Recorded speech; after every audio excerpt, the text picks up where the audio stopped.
I went on a hike in the rainforest here in Hawaii today. I'm still in Hawaii for my birthday.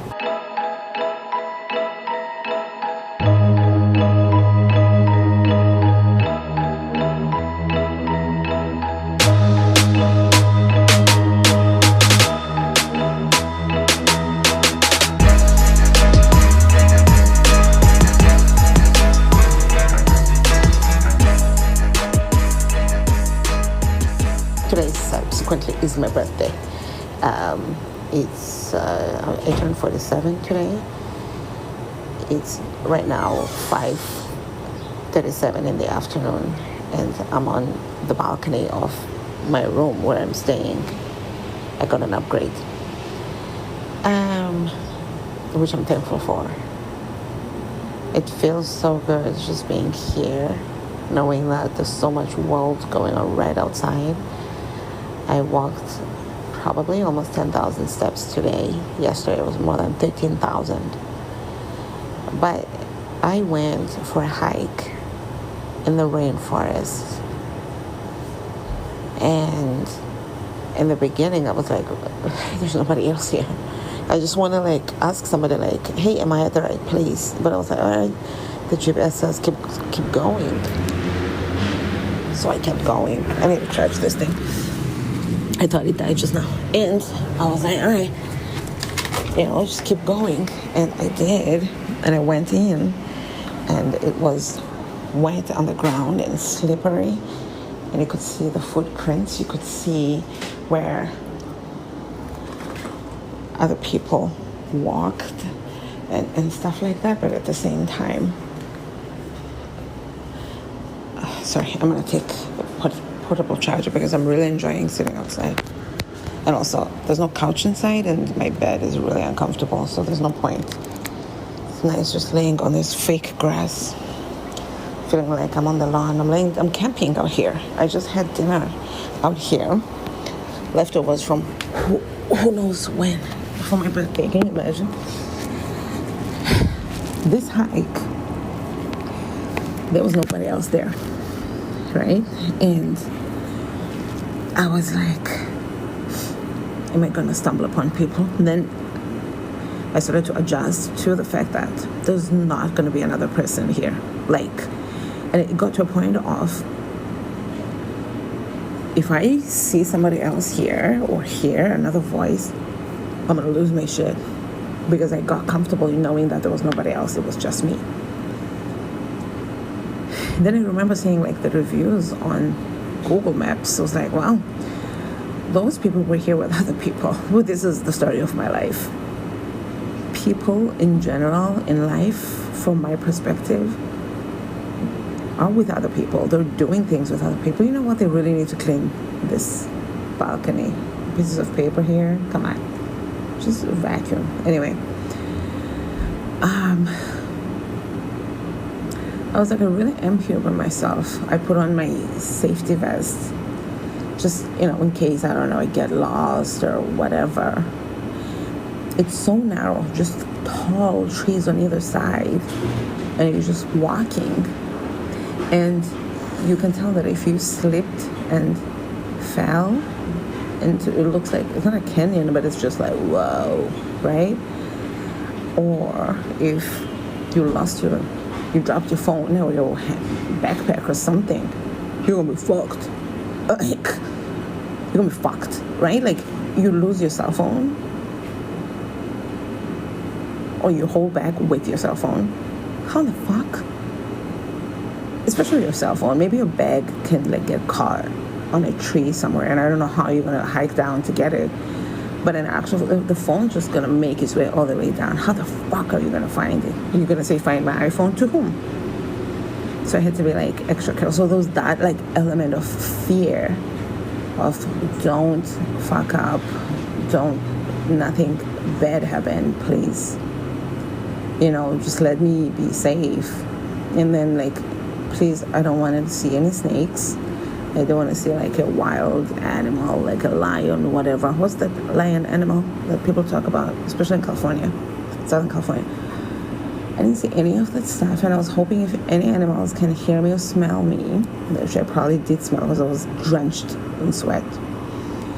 I was like, everybody run away from me, please. The birds were just chirping and flying all over and falling, or whatever the hell was falling. Maybe it was trees falling off trees or leaves falling off leaves. Like, there was nature noises. I'm like, I would not be able to, I couldn't imagine being able to sleep there. I was about to say I would not be able to, but maybe I would have also said I wouldn't be able to hike there by myself. Because when I went there, I did not anticipate doing it by myself. When I realized it was just going to be me, I just kept going because I shoot, I'm here. So maybe if I were to sleep there by myself for whatever reason, I would end up being like adapting and getting comfortable. Okay, nothing's happened in an hour, 2-3 hours. Let's just sleep. God forbid. So that was quite the experience. Exhilarating is the word that comes to mind. I did a couple of videos. The last time I felt the feeling that I felt while there, I don't know if it's one feeling or a range of emotions, because at first it was a little bit of fear and anxiety, right? Like, am I doing this? How far am I going to go? And then when you got comfortable, your endorphins, it's just like getting high now. You're sweating, you're energetic, you forget that you actually have been tired all day. And, all of that. Then you're like, whoa, let's go, bitch. Let's keep going, okay? Let's freaking go further than we thought we were going to go. And the road never ends. I'm like, I wonder what happens if you keep going. Then I had to, use my brain and be like, hey, you're going to have to stop at some point because you need to walk back. So all the distance that you're walking to, you're going to have to walk through. So eventually I turned around and I walked back, and I was like, wow. I don't want to talk about the other thing, but I sent a couple of people my location just, for backup. When I did the videos, I don't know what would have happened if I died there, or if the phone would have, fallen down, the whatever. I don't know what would have happened with any of that stuff, but I was like, let's just do these videos and they'll have something to play on Dateline or 2020, 48 hours, etc. But I made it back, spoiler alert, and now I'm at my accommodation, hanging out. I thought that I was gonna come here, take a nap, take a shower, change outfits, and walk to the beach, which is almost a mile away. I'm like, I don't know if I want to walk 2 miles round trip. Probably worth it, and I would love it, and I would enjoy. I haven't gone out to watch the sunset yet. I've been to the rooftop, but I don't know if you can actually see the sun setting. I'm in the balcony now, and apparently the sun's supposed to set in an hour. So I guess I could still go to the beach. I could also see if I can view it one way or another from here. Who knows? We'll see. I still have tomorrow to enjoy the sunrise and the sunset. I try to pace. It's a cross between pacing myself and doing as much as possible. It's a very thin line.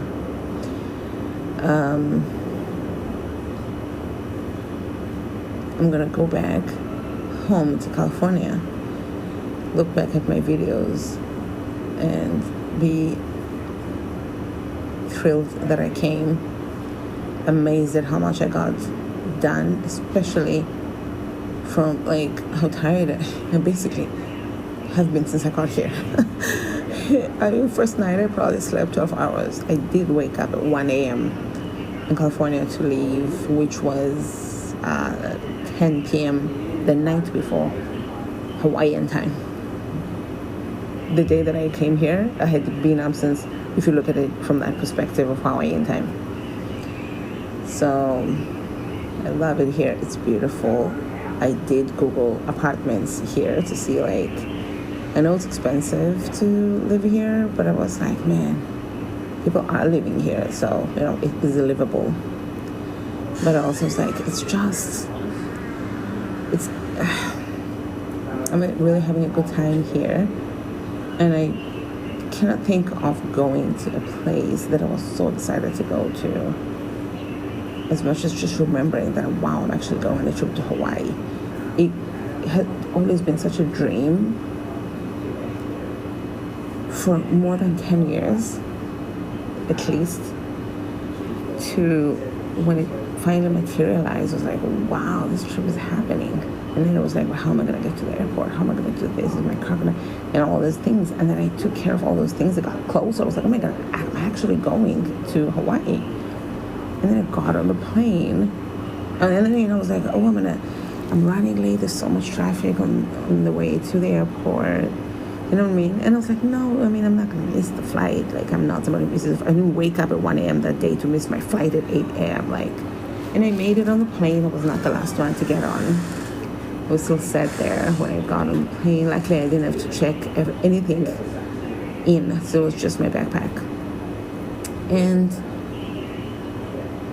you know, dozed off a couple of times, sat by myself on the plane, so that was a dream come true too. Dozed off here and there, and watched a show I like with captions, no headphones. And they were like, and it was like 8 minutes before we land. I was like, I'm actually in Hawaii. And then when I got here, I was like, oh, it looks nothing like I actually imagined. Anyway, obviously I Googled it, but I expected it to not be as city-like as it is. And I was like, wow, am I in Miami or am I in Hawaii? And it was just like fascinating in that way. So much fancier, especially Honolulu. I'm in Waikiki in Honolulu.